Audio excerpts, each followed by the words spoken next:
Dr. Sportelli, thank you for the work you do with kids. I know that is your specialty, but sadly, not every kid gets the chance to work with someone like you.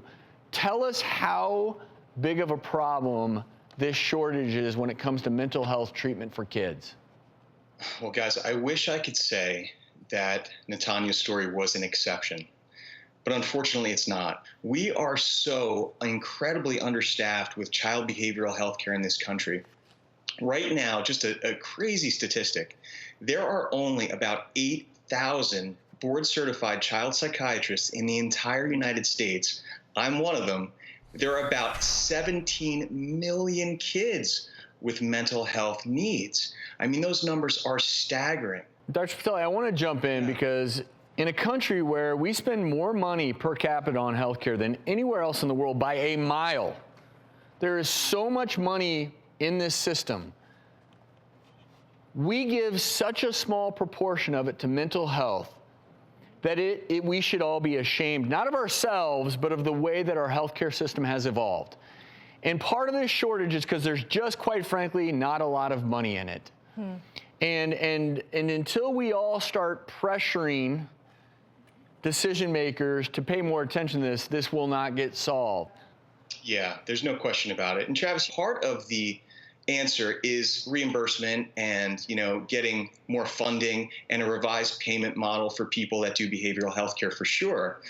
A lot of it, too, is reducing the stigma of what we do, because a lot of people don't understand mental health and mental illness and how important it is to help people with this. So, trust me when I tell you, when I was in medical school and I said I was going to be a psychiatrist, people were like, what, you're not going to be a real doctor?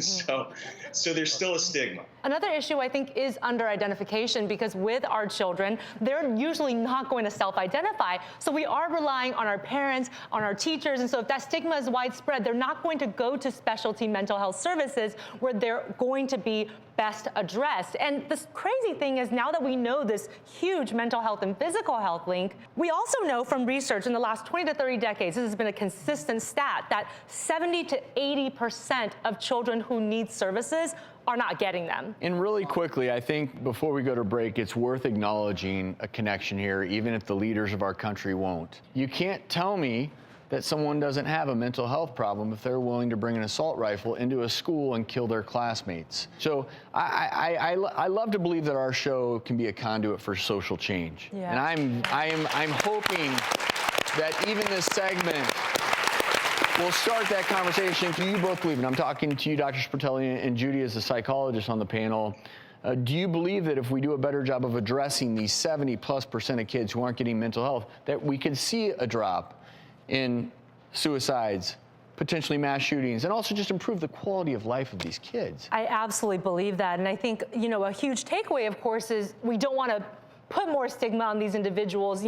Oftentimes people who are mentally ill are not dangerous. Although every single case where there was a mass shooting, there was usually some sign beforehand that there was some kind of struggle. They did reach out in some way, even if it wasn't to a professional. They had said things to people, posted things on social media that showed that they were disturbed. So perhaps if we could get to them and help them resolve that anger and that resentment that was so deep inside so many of them, perhaps we could have made a huge difference. And something so important to go off what Judy is saying as well is, don't forget, major mental illness, people with schizophrenia, psychosis, bipolar disorder, severe depression, have no increase in violence compared to the average population. They're actually more likely to be victims by statistics.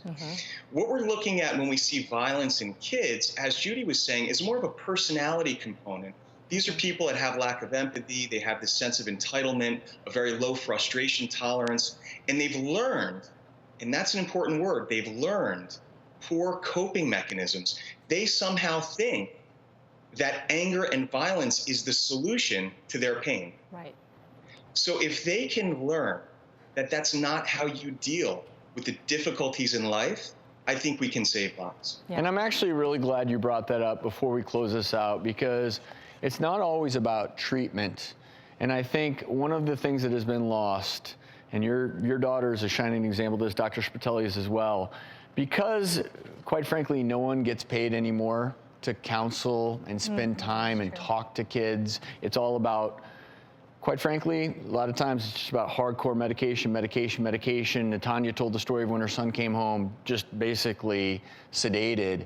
Yeah. I think that we need to really reevaluate this, and I appreciate all the work that you're doing, Dr. Sportelli, and all the child psychologists and psychiatrists out there who are really, truly making a difference.